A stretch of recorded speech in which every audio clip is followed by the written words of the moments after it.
probably set up a few things, but while I'm doing that,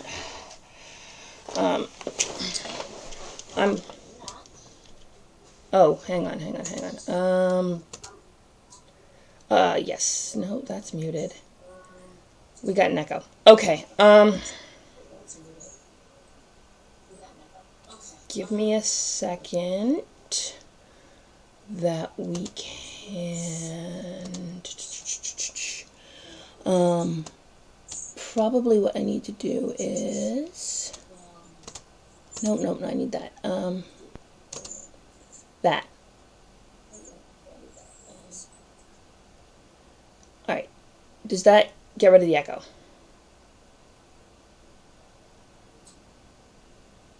I think it does. Okay. We've managed to get rid of the echo. Okay, this is good. Alright. Now we just have to make sure that we didn't get rid of all of the voice. And we do that by doing this. And we are good. Okay, technical difficulty sorted. Let me just do the other thing, which is where I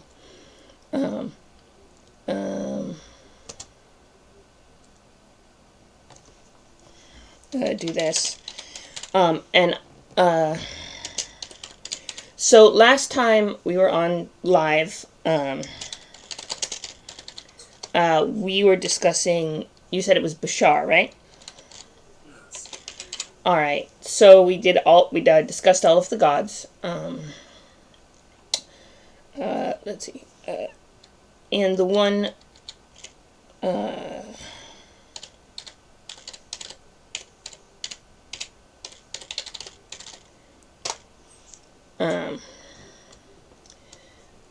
so we have, let me open up the,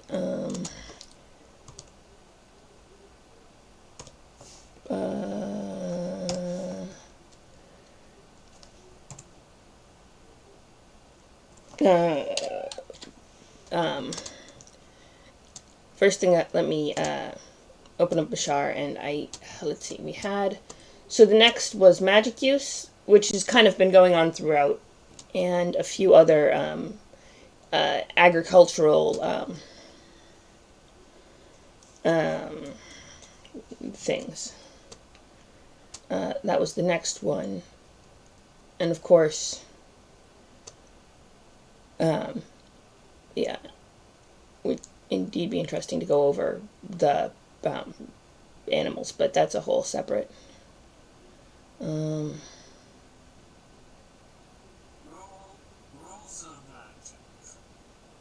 Yes. Which is basically how these people see it. Yes. And so when you mentioned the rules of magic, you mentioned healing magic being illegal or impossible, or was that just a... let me go back down to here. And that's Lysar and all the other, yeah. Nishi and Tomen, the gods of death, and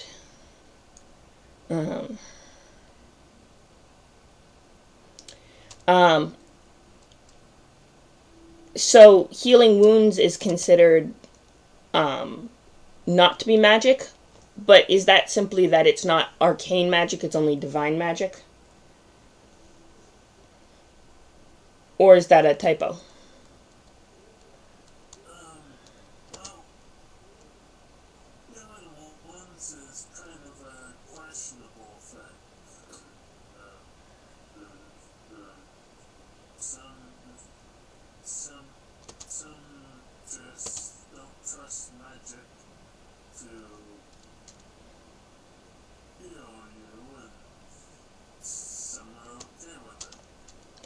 Right, but if you have the official state sanctioning of religion, and religious priests are, I would imagine, especially priests of Dolk, such dedicated healers.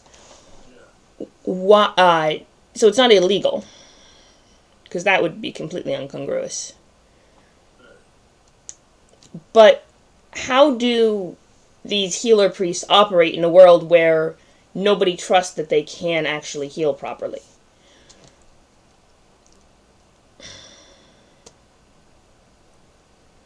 How does that, how do they, how do healers operate in that kind of world? And does the same, Well, they rely more on poultice and, herbs and that kind of thing. right? And they try to be more kind of, shall we say, um, underhanded about using magic. Huh. They're obvious about, it's suddenly healed by me waving my hand over it. So all of the healing magic is done surreptitiously to avoid upsetting local populations. Yes. Which is why the healing, magical and non-magical healing is linked so closely, is because there simply are healers, and what they do.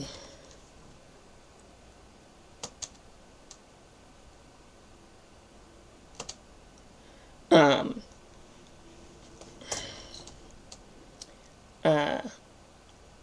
with the healing is controversial. Yes. But okay, so how about, you said there was a percentage of, a good percentage of the population that's not part of any of the organized religions, right? Yes. So is the skepticism come from them, or does the skepticism come from those who are part of the religions? Because I'm imagining that, if you're part of a religion, especially, well, okay, followers of Dolk, obviously, the other gods probably less so.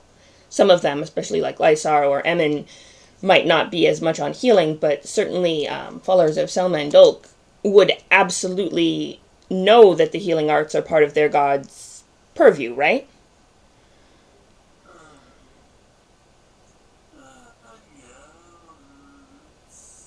Plus, most of the followers of any of the religions know that they can all heal, and one of them in particular will heal those if they're an atheist. Right. So, if that would be the case, then the suspicion of magic in terms of healing, is it just because divine magic isn't thought of as the same as arcane magic, so divine healing is seen as something not magical inherently? Or is it different than that?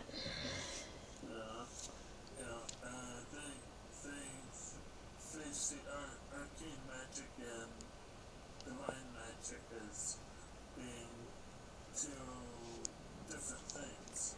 Right. So healing then would is simply not arcane magic, which means divine healing is something that is not magic. It's its own thing. Yeah. Okay, that makes a little more sense, because I feel like if suspicion around magic and healing is in a world where the healers are mostly priests would be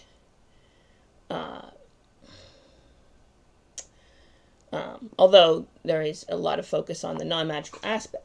Stop that. Sorry. Thinner is being stupid, and he's trying to splash water on my computer while I'm streaming, because he does that.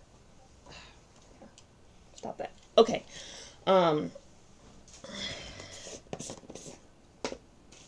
So shut him up a little. Okay. So, uh,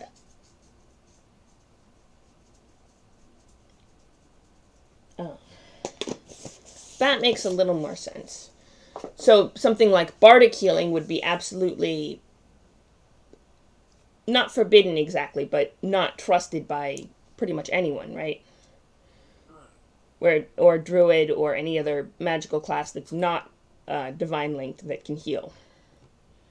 Let me actually bring up the rest of it because that was the confusing part for me. And then here we go. Okay. So it is. Here we go. To use forbidden. Oh, so it is forbidden by law to use magic to heal, but I'm guessing that would be purely for non-divine magic, right? Divine healers have an exemption to that.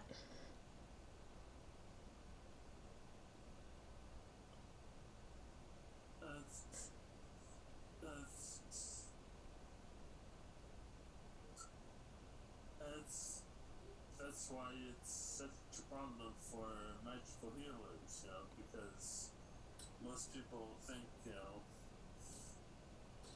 oh, it's forbidden. That means that I'm gonna, you know, turn evil and So crazy. all of the priests who go about with their healing are basically tricking the populace into believing that it's not magic that's healing them? Yes. Okay. Which means that any priest of Dult could at any moment be arrested because that's what they do, is divine healing. Yeah. That's a... Huh. So there's this whole divide between healers and anyone they treat on the way healing actually works.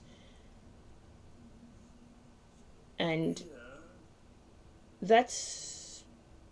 Pretty much, except for those, except for those that know magic, which are, which most of them are trying to hide their knowledge of magic anyways, so, True. But, so most priests would deny that their divine gifts are magic, then. If they're forced to, yes. But they would be forced to because healing is illegal by law and a lot of divine magic is healing. So then the question becomes, oh, if your god gives you magic and you can heal really well, any magistrate with half a brain would start putting two and two together. So you'd have to lie about the whole divine power being magic thing at all to even have a chance of making that happen, right? Yes. Huh. That's,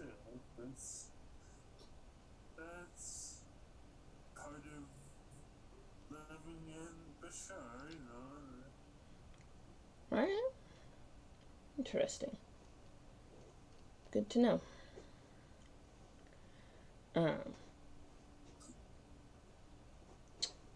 so magic is considered to be the seventh element.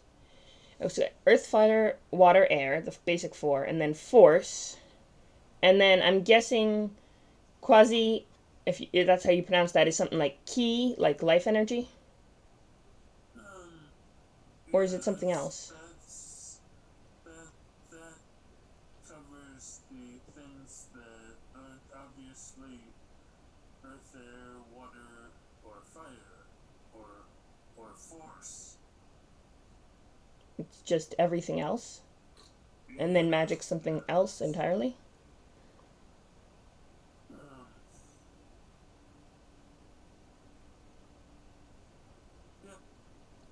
Alright.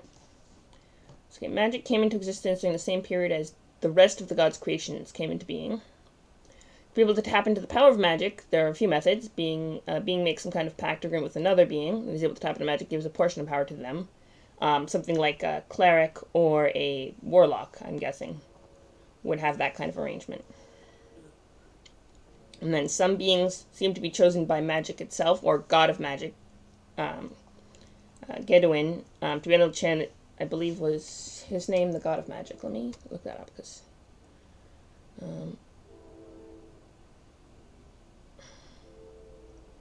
Nishi, then death and undeath. You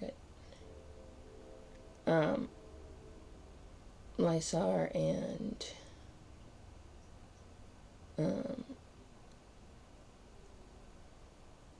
then you got Emin and fudge. That's the thing about trying to. I can't get.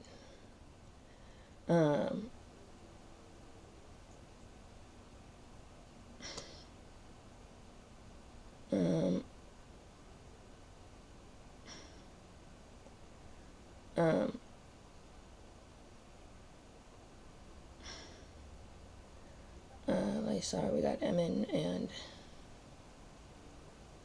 hang on. What is the god? Sorry, I'm just double checking something. Of the name.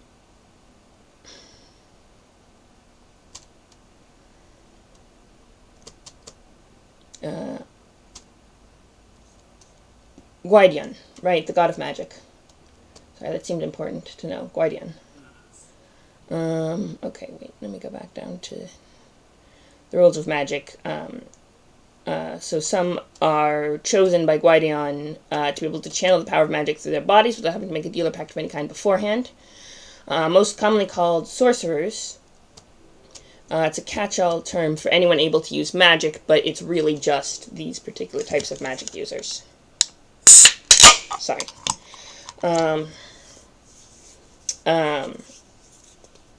So anyone able to use magic but not specifically chosen would have to study wizardly. And wild mages are those who purposely, wizards essentially, from what I'm gathering, who purposely screw up the spells to test what can and can't be done constantly, and hope they don't die, because messing with magic is a bad idea in certain cases. Okay, so blink of an eye, a few seconds, but more powerful spells might take a minute or more. Possible for 2 more experienced magic users to be able to gather together and perform a ritual casting of a spell. Ritual casting can get anywhere from an hour to more than a day. This form is typically physically and mentally draining for those performing the ritual, unlike more regular casting of a spell, which is not usually draining on the caster. Interesting. Sandcasters of Bashar always work in pairs, partly to finish faster, but also to reduce the chance of a lone sandcaster revealing any of their trade secrets to either willingly or by other coercion. So sandcasters are the ones who build all of the furniture and all of the artwork and all of the other stuff that's made out of magically enhanced sand. And it's a huge export. It's a basic factor of how stuff works. So it's incredibly relevant and situational to basically everything. Alright. For most users of magic, there's no effort on their minds or bodies caused directly by using magic, except by choice. The evil users of magic, granted by books or scrolls, that will have detrimental effects on anyone that uses the magic contained within them. So that would also be stuff linked to the god Tomin, right? The necromancer god. Would also probably have that kind of negative effect, I'm guessing. Alright.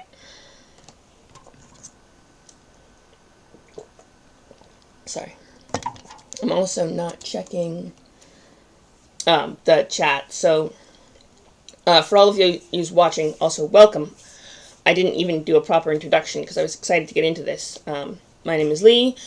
He and vibes today, but cheer they is fine. I have with me a special guest, Roxxifarius, who is joining us just by voice, but he created the world of Bashar, which I've been reading about I've been, over the past few Mondays, kind of going over the different aspects that were created. He sent me a world building document, and we've been going over and poking into it and trying to get a little more explanation about the customs and, dig into it and share it with all of you. I'm sorry I didn't do the introduction earlier. I should have thought of that. But yeah, welcome. Feel free to say hi in the chat, and if we have any question about Bashar, this is the time to ask them, because the very creator of this world is right here with us. So, and I can't show you this thing because my studio skills are less than stellar, so I can't show you the document I'm reading off of, which is the world building of Bashar, but I'm reading it out, including the last part, which we were going over magic use, and then the next one section is rural factors. Okay, here we go. Farms are located just outside of cities, so moving food from the farm after being harvested in the city, after being harvested to the city to be sold is usually a matter of hours.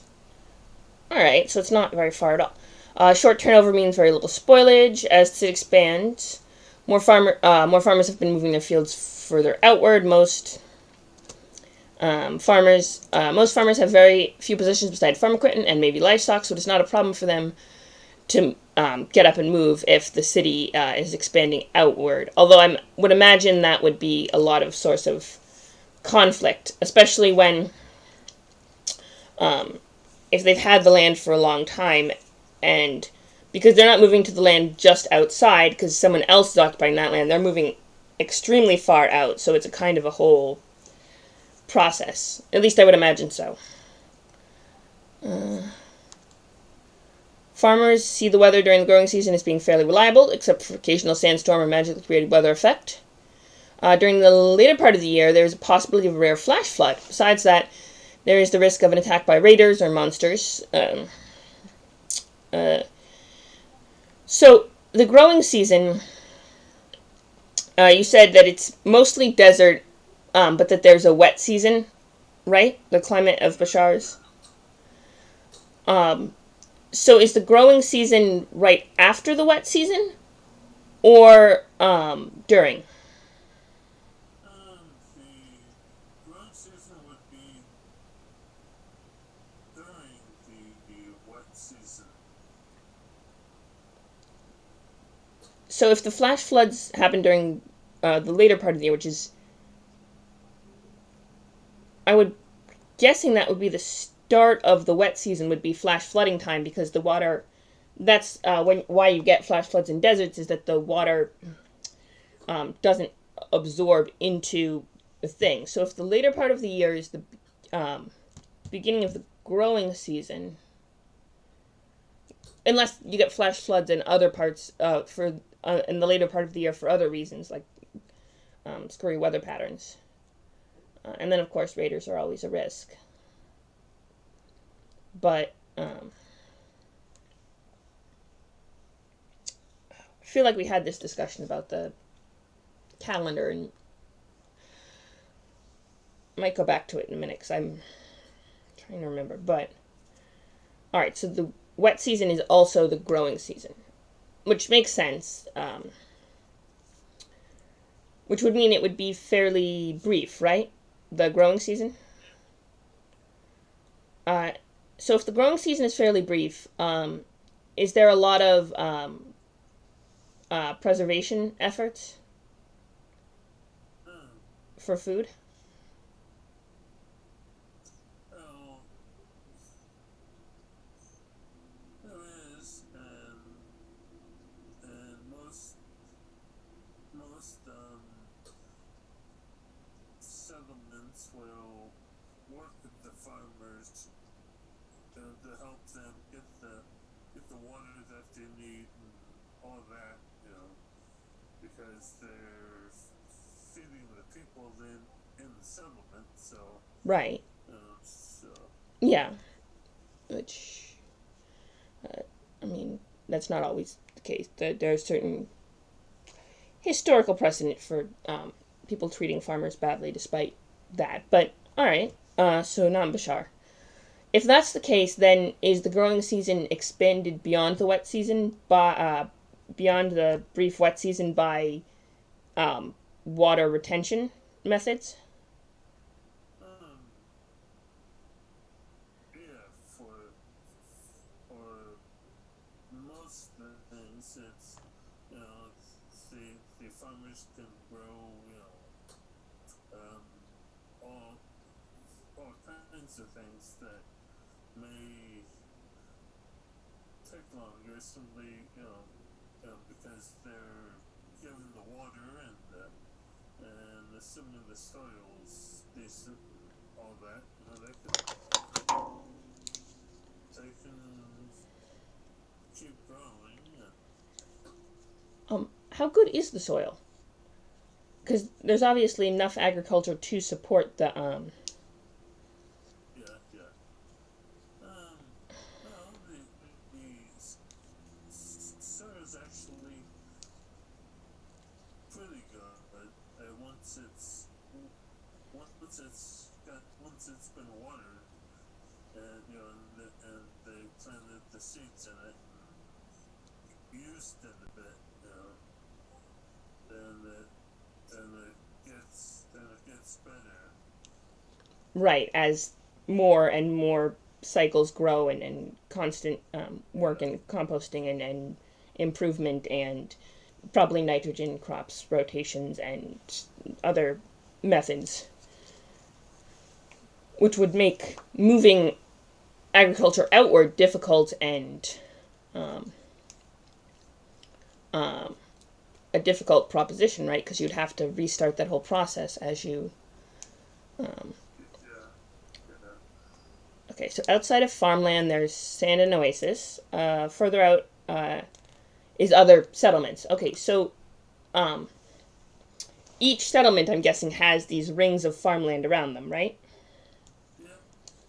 Okay, so then um, it, you go to the city and then you go outward, outward, outward. There's farmland and then sand, and then you hit another settlement's farmland and then another settlement and then more farmland and then out.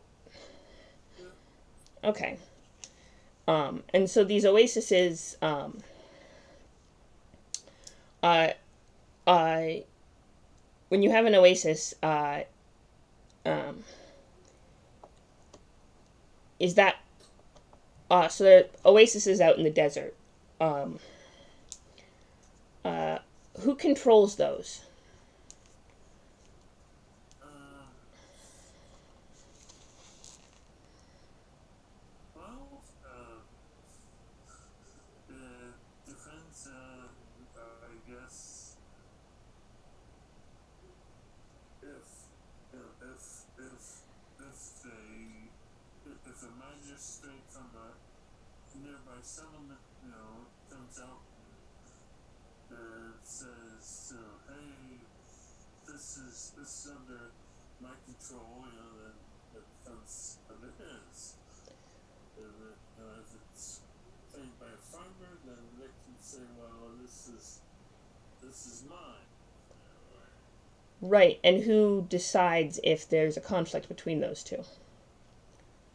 Then the nearby magistrate decides if there's a conflict, which is if it's between the magistrate and the farmer, then the magistrate's going to win because They have the full power of the the law on their magistrate side. is. Um, but my question is, how common are these oases, and how do they develop into? Um, are they just end up developing into cities of their own, or do they kind of grow into nearby cities? Is that more a common thing?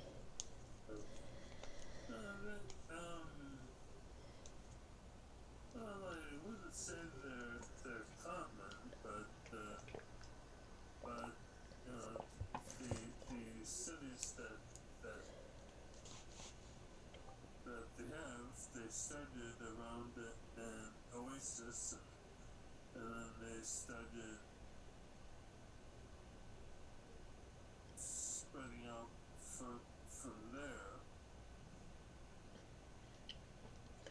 So when you say oasis, you just mean oasis that has not become a city yet. Yes. Okay. Interesting. All right. Okay, and so it does say that the farmers do own the land, but it's the behest of the city officials, which means the city officials can, I'm guessing, they determine tax, but also can, there's a technical term for when the city, uh, public use, there's a proper legal term for this, but the city will decide that they need the land owned by a public citizen and will basically kick them off and, um, uh, compensate them for it. I think you're thinking of the term eminent domain. That's the one, eminent domain. Yes, yes, yes. So I'm guessing that if the farmers own the land based on the behest of the officials, then they can eminent domain it at any time to expand the city, should they feel it necessary. Yes, yeah. Okay. Here we go. Social organization. Oh, also transport. Is livestock transport? For example, is it wheeled carts, or is that the way most things come in, or is it some sort of magical means, or is it pulled on foot?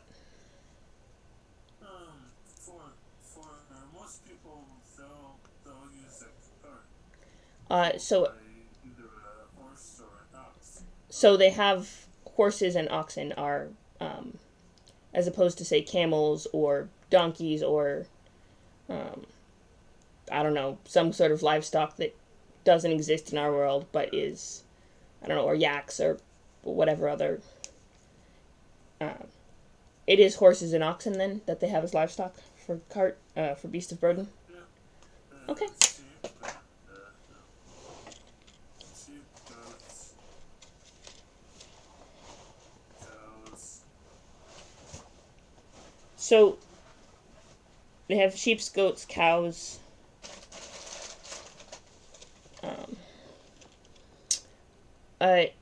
Is there ever well, I was gonna say cows. Water is not a.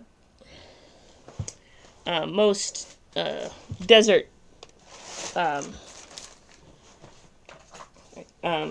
dwelling areas don't have cows, simply because of the water situation and.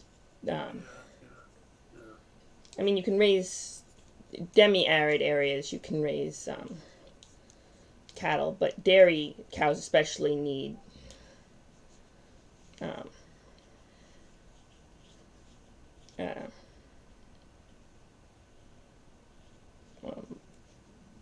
least that's as far as I know it, but I'm also not an agricultural expert. And also, the rules of the world might be slightly different, or about how much cows these water and these cows need. Especially if create water is a possible spell, which is a whole other theory of magic. If magical water creation is possible, then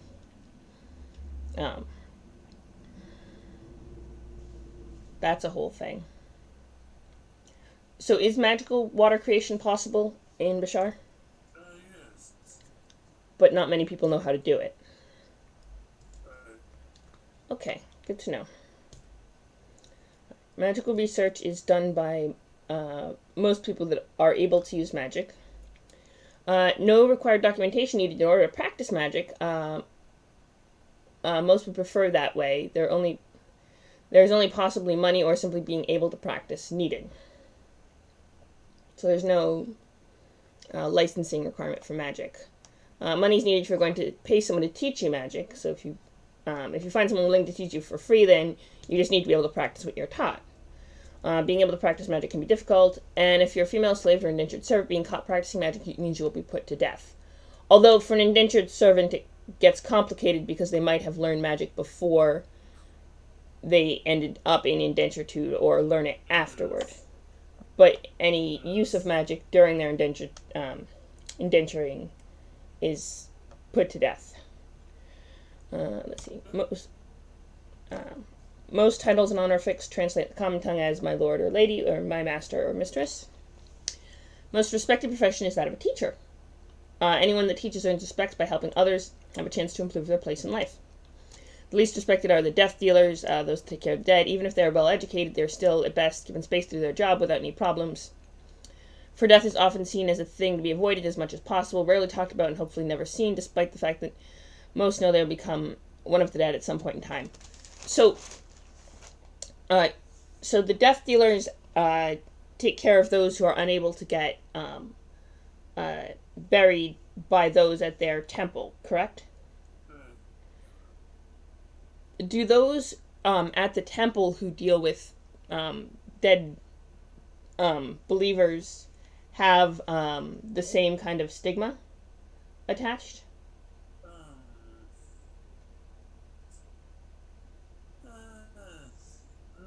Not to the same extent. No, they're looked upon as being better because they're priests or priestess. Interesting. 6 levels of society in Bashar. There's slaves, women, indentured servants, and then there's the poor, merchants, and the top nobility. There are exceptions. Adventurers don't really fit in because they may be rich as noble, but be a former street urchin. Farmers are in high demand, but not paid very much for their hard work. That's kind of the truth of farming in pretty much every society ever. Teachers may start out poor, but many earn as much as some of the richest merchants if they're teach well. In Bashar, the most common mode of travel is walking, followed by riding a camel or a horse, or flying carpet covered by a wagon. Flying carpet, a covered wagon pulled by horses being carried in sedan chair, and lastly there is those that would ride an animal capable of flying, or for the few richer than nobles there is a dragon carriage, which will carry up to 50 humanoid beings in relative comfort, more if needed for some reason or paid well in advance. Finally, there are those capable of flight themselves, either with the help of magic or natural ability. So, flying carpets are a thing that exists and are fairly regularly created. Yeah? Yes. Okay. How big would such a thing be? Like, are they personal sized, like a prayer rug sized, or are they kind of big enough for a whole family?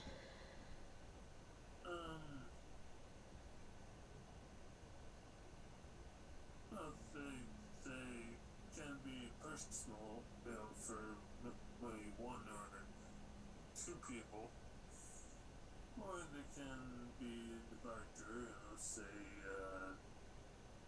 10 by 10.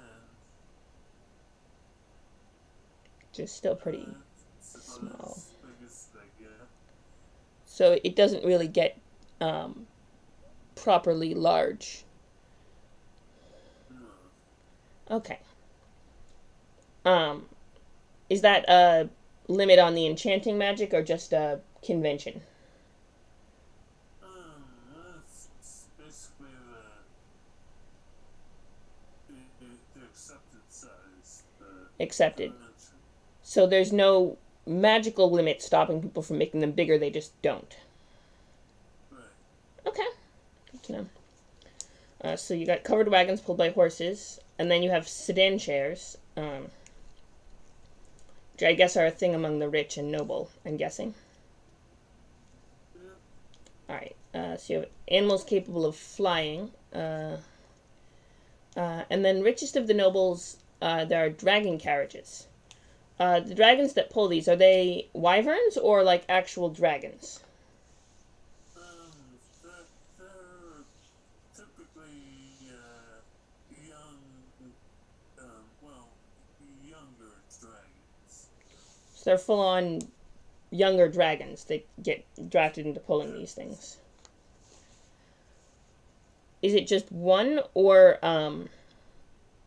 is it two per? Um, usually it's just one. Okay, that makes sense because getting more than one dragon. And so anyone who has one has to be able to uh, care for the dragon, right? Right, right. And is that legal? Yes. Uh, It, it's rather dangerous, but it's legal. uh huh. And I'm guessing there been any instances of dragons going rogue? Um, yes, it does happen occasionally. Yeah.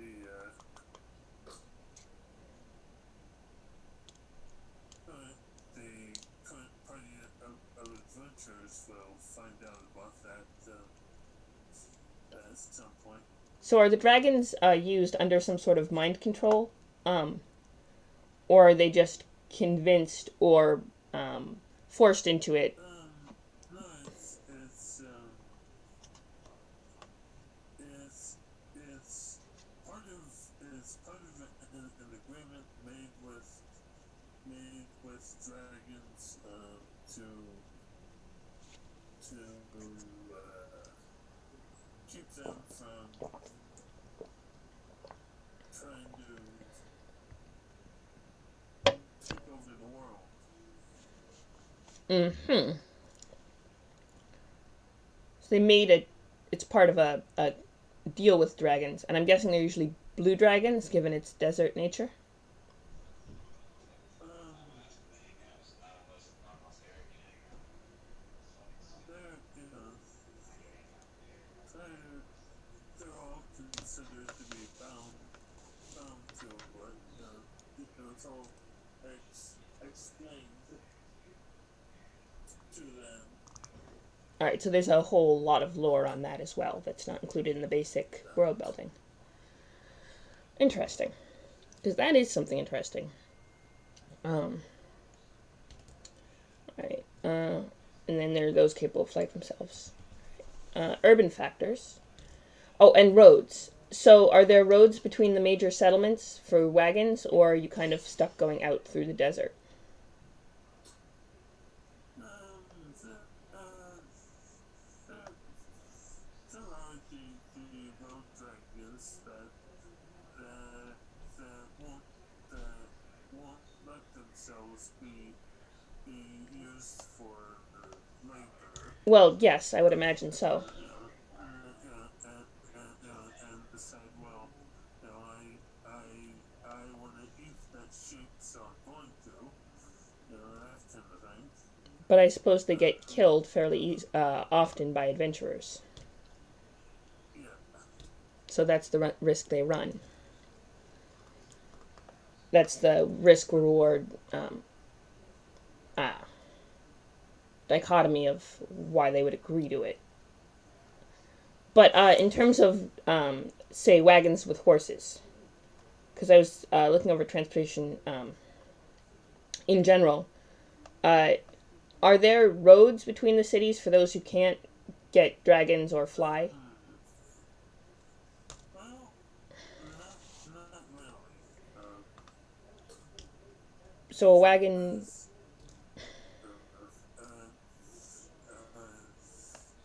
there are some markers out out in the out in the open areas, indicating that the nearest settlement is that way or this way, or whatever. But there are no roads. So there And are caravan routes that as people usually stuff take. and pretty much outside of the settlement. Okay. There's no roads. I'm guessing there are roads within settlements. Yeah. So I'm guessing that wagons are mostly to get things either from farmland into settlements or within settlements. Because I would imagine once you get beyond whatever arrangement you've got in the farming areas, you couldn't get a wagon with a horse over sand. No, no.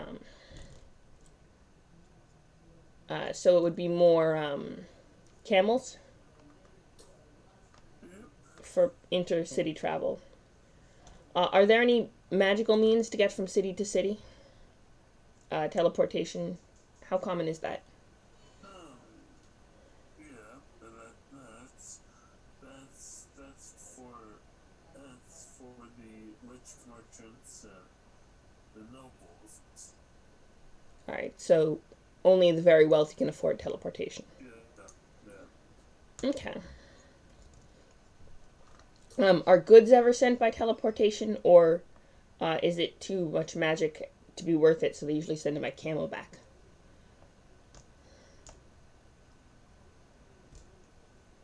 Well, it's safe.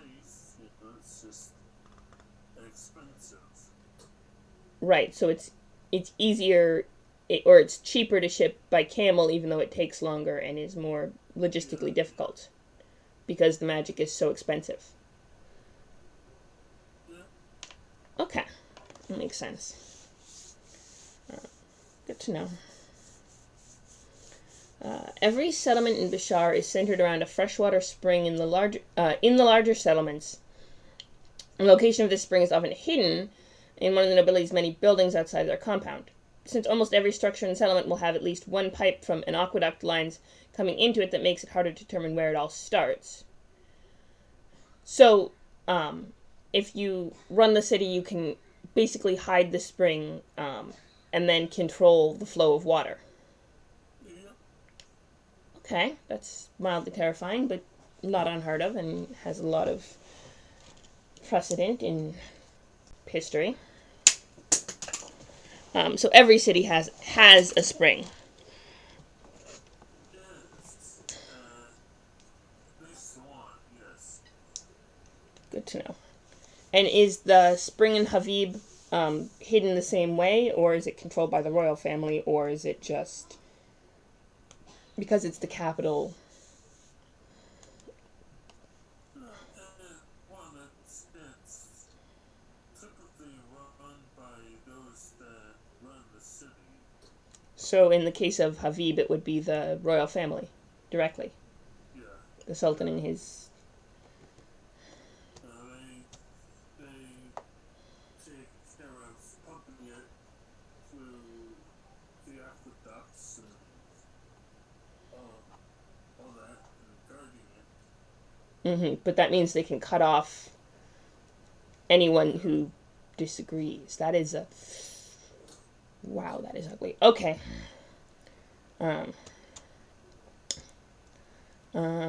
Overcrowding is a common problem. Have started building upwards rather than outwards. So far, only 3-story buildings with stores and restaurants on the first floor, followed by apartments on the second and third floors. These apartment buildings are built where it is felt that they are needed, regardless of who or what is next to them, except for nobles' residents who does not want it to be built next to them. Yeah, if you're rich, you can zone out anyone you don't want. Obviously, that's fairly common. There's, of course, more crime and corruption in larger settlements, but overall you are safer in a larger settlement from all the threats of the lands of Bashar, including flash flooding, invasions, monsters, and bandits. Interesting. So the monsters and bandits are like a big problem out in smaller settlements. Yes. Okay. So any urban crime pales in comparison to that. Well, I imagine you'd be more at risk at flash flooding in urban well, I guess it depends on what kind of flood control the settlements have. In terms of gutters, in terms of sealing off certain areas of the city, levees um, built in to control flash floods. Uh, I'm sure the cities have anything like that, or are they at the mercy of the rare flash floods as well? Most of them, they don't they don't plan for flash floods. They just yeah, well, it happened, and stuff got wet, so Which would make it more likely that it would be worse in the cities, right? Because of the way the land is yes, used. Um, Floods are typically worse in areas that are paved. I guess it depends on how they do paving. In the cities, when they have streets, are the streets paved, or are they just flattened out? no, they're just the most worn paths. So no paving of any sort. No, Interesting. That's worth noting. All right. Yeah, and of course the general thing about cities is that a large settlement you can probably find everything that you need to live out your entire life, and the same for your family. That is to say, if you actually need anything, you're more likely to find it in a city. So it's that. Um, if you come to Bashir by the expensive dragon carriage, it came to the city of Habib, leaving from that city in many forms, all of which are cheaper. If you come by the sea, the ship most likely came to the port city of Abd al-Laif. Lalif. Abd al-Lalif. Almost all the official guides here will gladly tell you about the daily routines, as well as about the strongly encouraging any women to cover up and hide their hair. If you come to Bashar some other way, you're probably free to stop in any of the settlements of your choosing, but you have to deal with locals who are not used to foreigners. yep, So dragon carriages do bring tourists into Habib, or yes. more diplomats and other foreign merchants. Well, adventures and merchants that are traveling, the nobles. Nobles and okay, that makes sense because you'd have to be very rich to afford transport in. Currently, no wars involving the troops. However, there is a standing army and a navy that are regularly training out in the desert and in the areas in the sea not far from the coast. So you said it's got coast on the east and the west, and mountains to the north and the south, and then there are countries with land borders to the north and south as well. Yep. All right, and the leader of every settlement has the authority to call on every able-bodied male to protect the settlement and draft them in times of danger. For this reference, only the material plane will be covered. Only 3 of the 7 planets in the system can be viewed by the naked eye of most, and only if they know when to look, and many do not have this knowledge, and fewer care to learn. The 3 that can be seen by those who know and care are Habin, a vast jungle-like world; Nadur, a more advanced world that does not want to share their technology with the primitives. This technology may be powered by magic or something else; and the planet Saldin, a planet that is considered more primitive than all the other planets. The 2 planets that are lesser known, one is Calden, Guardians of the System, and Xena, which is about equal to Jarme with some differences. So, Bashar is on Saldin? No, actually, the show's on Jermaine. Oh, that's why. Okay, that's why you referenced it without. Yes. So, Jarme is the planet where Bashar is. Okay. Right. Right. And then there's also um, Habin, Nador, and Saladin, which are also inhabitable by humanoid life. Um,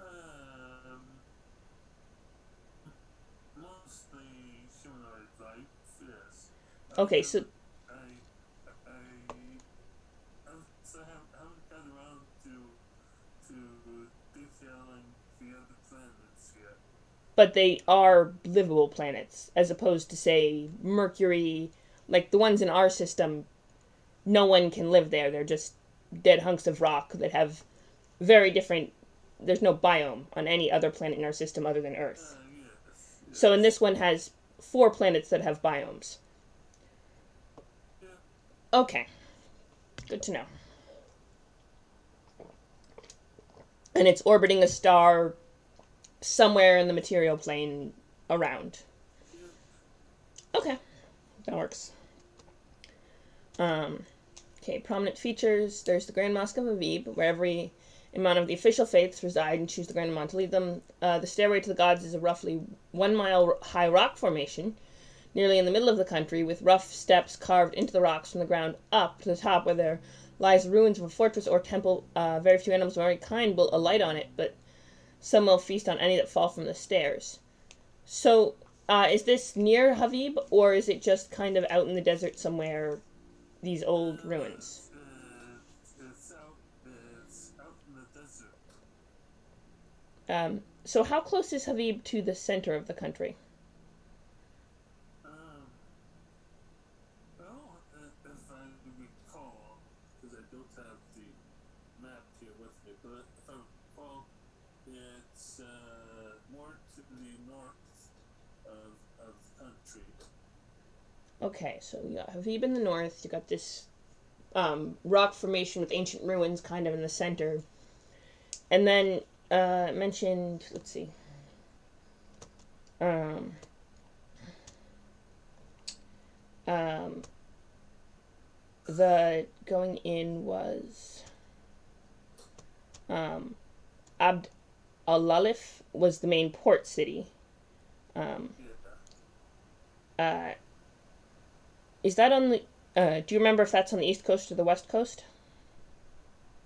I believe it's on the east coast. Okay, and is there anything on the other coast, like an equivalent city or Um, that brings in yes, goods? there is another city on the west coast. So there's only one big major port city. Yep. So does is there anything on does anything all traffic coming in sail around, or is it just not much coming from that direction? Um, no, that that's the west coast is basically on the edge of the known world. So, Not, I'm not saying that it's like a flat Earth and that they think you're gonna fall off. It's but just that nobody knows what's to the as west far of that. as yeah, No one's ever circumnavigated to come to that yeah, side of. Okay, so no one's yeah, circumnavigated the full planet yet, but it is round. It's just got something over there that no one other than anyone who might live there knows about. It's not known in general circles. yeah. All right, I've seen planets like that. So, um, if uh, might be in America, that was uh, but uh,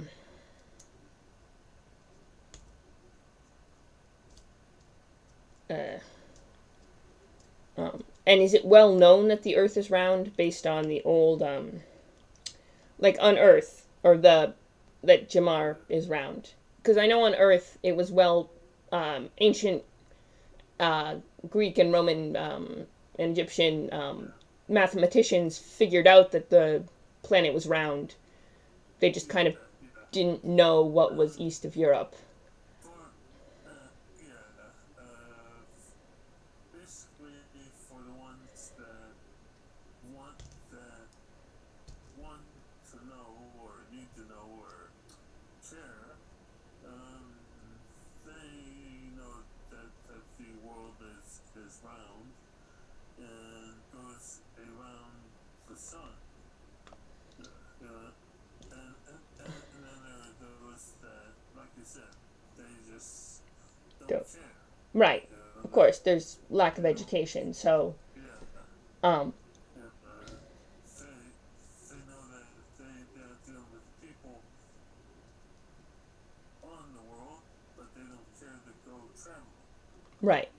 So there's that, yeah, there's always pockets of people. So how much education would you say is the average um citizen of Bashar? um Well, let me know how to read and write one language. okay, Um, so high literacy the rate. the more educated, know more languages, and then there's ones that learn magic. All right, well, that's a separate I'm thinking in terms of, say, basic math. If you were living in Bashar, how likely would it that you would learn, addition and subtraction, or what countries are on the borders, or Again, it's well in Bashar, it's the men that would learn the basic math and reading and writing and stuff like that. so They don't think it's worth it for to teach foremen or slaves or indentured servants, so so they don't teach them. right. So does that change the higher up? Because at least in certain past societies on Earth, um, you know, uh, at the very lowest level socioeconomically, like among poor, only men would learn stuff. But as you went older, it would be more and more likely that women were educated. Is that the case as well? Like a merchant's daughter would she learn anything, or would she Yeah. be as ignorant as any poor man's, daughter?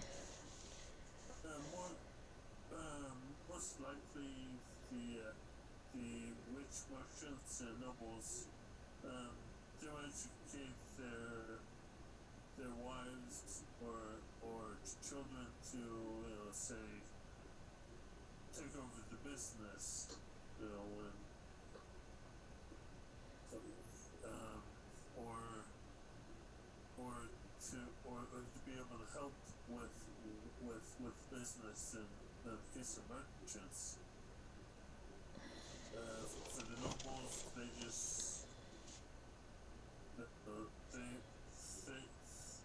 some educate their wives and kids, and some don't. But the ones that do, they don't worry about because they just pay off people. Yeah, I would imagine. Well, I imagine it's not illegal to teach women non-magical things. It's just not done. Yeah. So they just will pay the teachers and not care about it. But it's not. Teaching magic is, of course, highly. Yep, but that's a completely different thing. At least that's what I've been able to build based on um, uh, what I've gathered.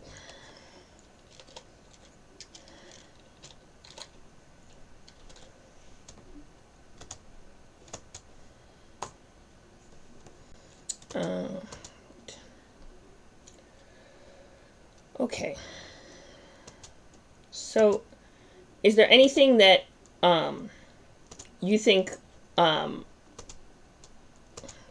that you um, oh wait, there's more. Hang on. War, prominent features. No, that's it. Okay. So, was there anything that got that you think got left out over all of the? Well,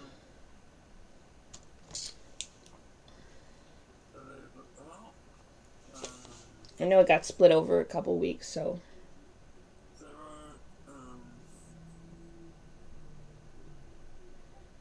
There are things about the world, like for example, um, it's it's common to see the younger dragons used in some type of labor. Um, and that was some sort of treaty agreement with dragons. Yeah. So, is that was that specific to Bashar, or was that an international effort among different human societies? That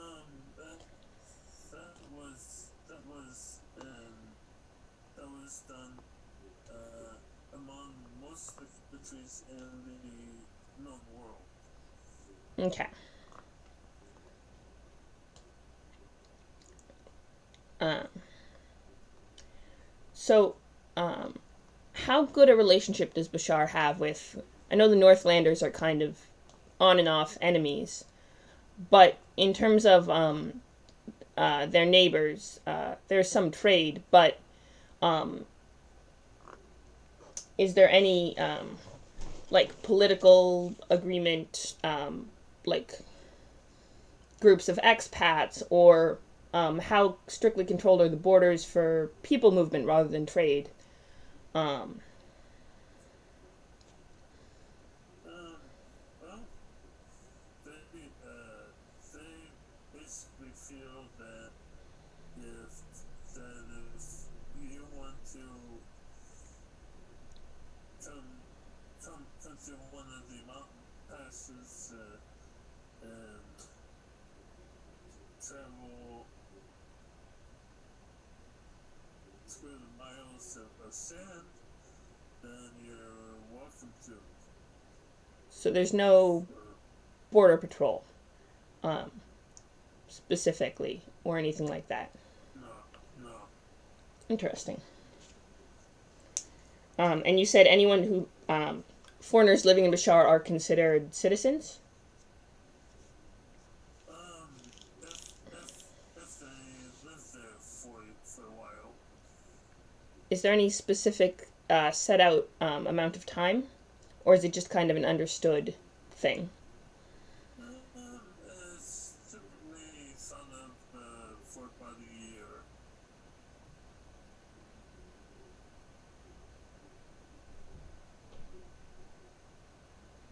For the year, you said? You know, after a year, then you're considered a citizen, and the tax collector will come to collect the tax. Right. That's the sign that everybody, oh, they're a citizen now. Right. Um, and is there any animosity toward foreigners other than not non-compliance to things like comportment of women? Is there any animosity toward foreigners who live there and adapt, or is it mostly just accepted? Um, well, if you're a female, then you're expected to cover up. Right, and Not, not do 3 months magic from the and not time that you get there. actually take a real job. Well, that's a question. Are women allowed to work? Um, Um, and if so, how common is it for women to work? they are allowed to work, but they still, but if they do, then they typically will wear more clothes that are more worn by men, except that they'll have their hair covered. Right. So a more, Most, instead of like a full burqa, it's more um, full sleeves and hijab kind of deal. Um, yeah, yeah. uh, um, so how common is it for women to work? Um, well, at the present time, it's fairly common in the larger settlements. Okay. Um, Fairly common in larger settlements. The question is there any legal uh, requirements for male guardianship, the way there is in, say, modern Saudi Arabia? No, not really. No. So it's not a legal thing. It's a more of a. Um, well, that's interesting. So it's not necessarily a legal system so much as a social system. Yeah. The question then becomes: is it illegal to rent a house to a woman on her own?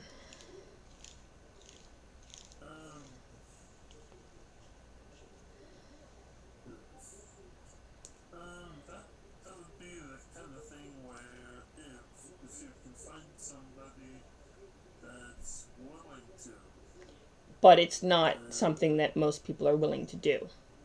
right. So it's social, not legal. Interesting.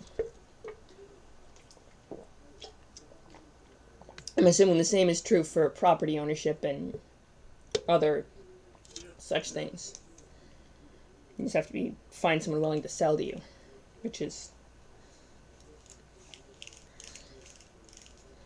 interesting.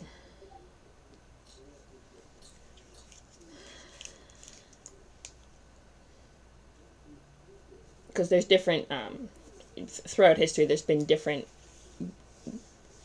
legal systems under which women and men were not considered equal, and um, then there are systems by which are more subtle, and this seems to be one of those more subtle systems that um, systematically disenfranchises women from any actual power while not legally appearing to do so, other than, the covering up. Yeah. Good to know. Except for the magic thing, which seems to be the most. Well, the magic and the whole legal system. So, um, well, that's an interesting point. So, if a woman isn't legally beholden to any of her male relatives, as in required a legal signature to do anything, she just has to find someone willing to sell to her or willing to hire her without a male approval. Yeah. It's not illegal to do so. Um, but she can still be accused of a crime and punished, including being put to death by any male relative. Yes. Okay, interesting. Is there any kind of legal complication if one or more male relatives disagrees on um, uh, whether a crime has been committed or what the punishment should be? Um. Well. Typically, uh, the the law will side with the oldest relative. Interesting. Um.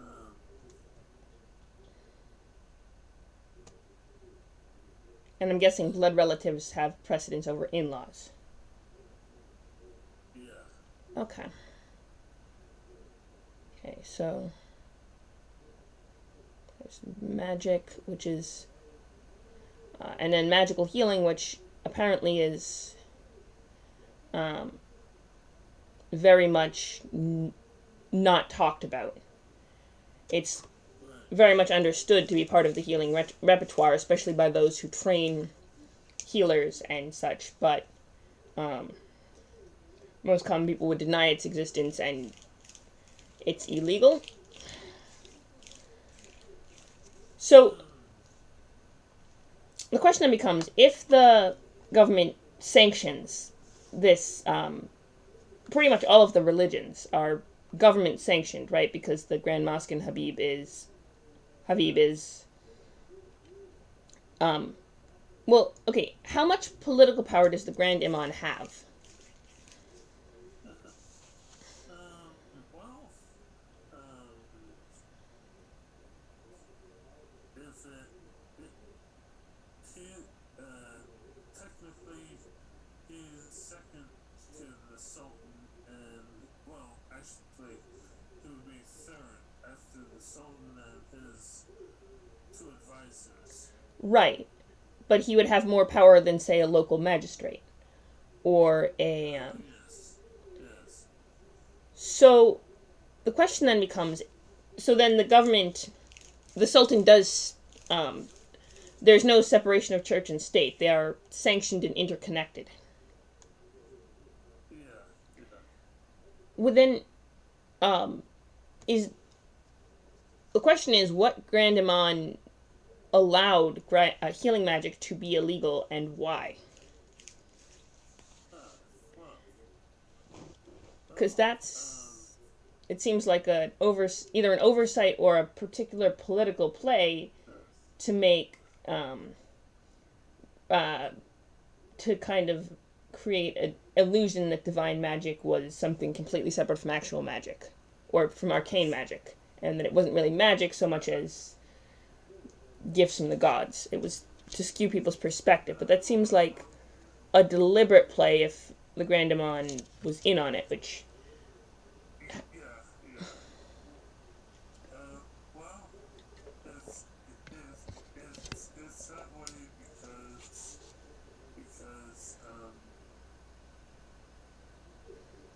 one more of the religions are allowing females to become a priestess or A sister. a rise in power within And the faith. if And they. so, And then if they have. It's known that divine magic is just magic, then any female priests are automatically put to death because. For using any kind of healing. yeah, So it was probably Iman of. Probably the Iman of, I'm guessing, Dolk would probably be the one who's pushing that agenda most. Um, yeah, Interesting. I didn't even think of that. That's a whole. And then, let's see, Selin, I believe, allows for women to become priests. Emin is kind of. At least I get the impression from that priests of Emin very rarely do magical healing. They're more into self-improvement by um, physical means. But there's the first goddess, who was the oldest, who created the, who's the be Selma. Selma, yeah, Yeah, and she allows for female priestesses, yeah. yes. All right. Um,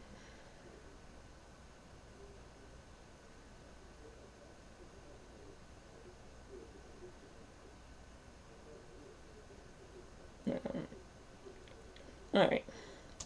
Selma, yeah, with a C. All right. Um,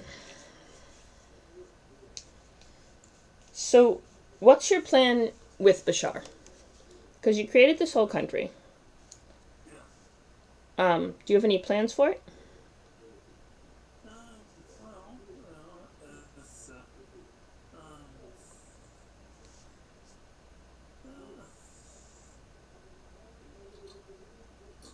well, my plans are for the lost city um, that's out there somewhere. Um, The one on top of the big stairway in the middle of the country? Uh, Or a different one? possibly.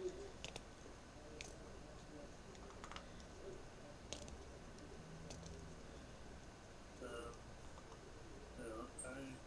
um, it's either at the top of the staircase or it's uncovered after some big sandstorm.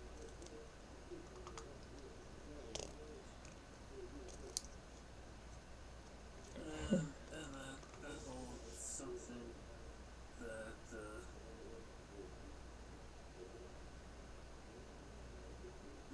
will answer some questions about magic. Huh. And I'm guessing the cult, which, from what I read, is probably a cult of Tomin that the two advisors are a part of. Yep. Is it cult of Tomin or some offshoot therein? Oh, I believe it's the cult of the Black Snake. Who is That's a the name of it. cult of Black Snake? So is that a demon or a devil or um? Because it seems a lot like the god Tomin, but maybe there's more to it than that. Or it's some completely other. Just because there's one evil cult group does not mean there aren't not completely different evil cult groups to different evil gods that also exist.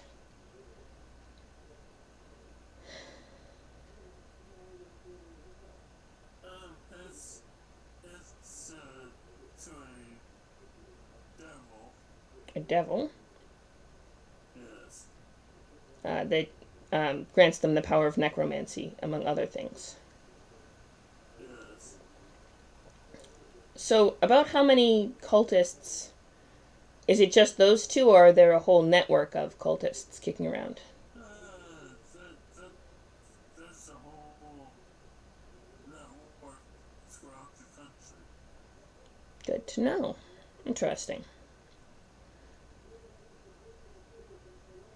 Um, and uh, uh, so you have that, and then that's tied into the lost city as well. That cult, or no? No, it's not. Interesting. It's got two separate things going on. Um, are you gonna run players through it, or do you have players already picked out? Yes. Right, right, right now the players' party is in danger of freezing to death in the Northlands. So they're gonna end up in. Ice and snow. So they're gonna try to get to Bashar as part of a plan to escape the Northlands, or you're hoping they will. Well, I'm hoping they will. Players have a tendency to do really stupid things and not go where you want them to go, and then you've built this whole thing. That's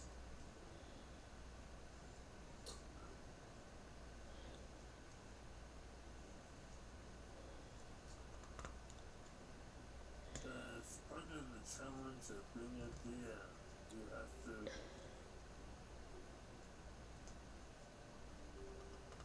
try to plan for whatever the players do. Yep, believe me, I know that feeling very well. Um, that's why a lot of I'm doing on my stream a lot of world building. When I do my own world building on stream, it's a lot of stuff that I already have players through there, but they've been poking at the edges of what I've prepared, and I want to know what's beyond there simply because, A, in case the players decide to go there, and B, because it's interesting to me to know what's in my world.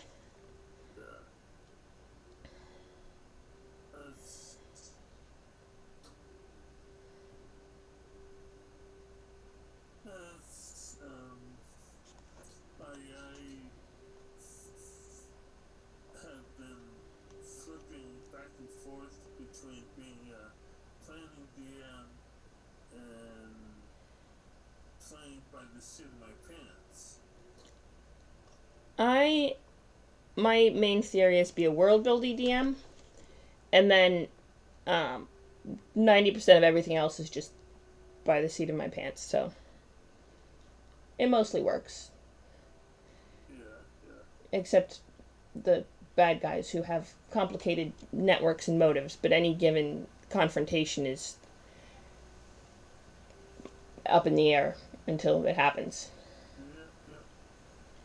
Yeah. But yeah.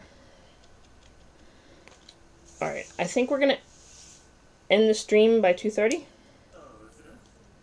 Oh, okay. Thank you for coming on. I appreciate it. I think I'm gonna start doing a whole thing where I have different guests every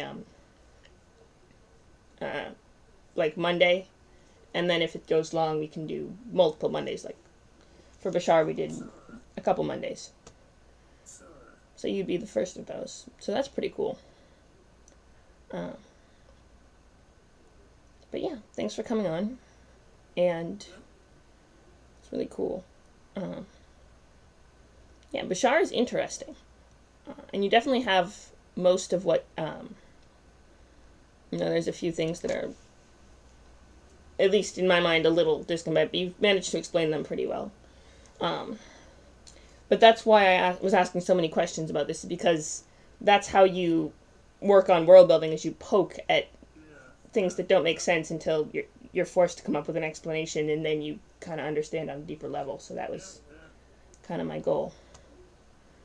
But we got Bashar, and we have anyone in... I probably should have been keeping a closer eye on the chat. Apparently Kayla was lurking, but I don't think we had anyone else for today. Although there were definitely viewers on other streams, so... and I'm gonna put, if it's okay with you, I should probably double check this. I'm gonna put the episodes. I generally upload all of the episodes I do up to YouTube. Sure. I mean, I cannot put up these 3. I haven't gotten that far yet. If you wanted to not be on there, but Sure. okay. Fine with me. All right, and I'm gonna keep it as Special Guest Roxxifarius, or do you want other credit? Okay. That's good. Yep. I could like link to a YouTube channel or socials, or something like that if you wanted. All right, cool beans. Thank you for coming on, and thank you anyone who's watching for watching with us. I always appreciate that too. I'm gonna do another stream. Tomorrow I'm gonna do a late night stream, 11 p.m. Eastern time. You guys want to come? Always appreciate it. And on Mondays we're gonna keep doing different guests next Monday. So we'll see who wants to come on for that.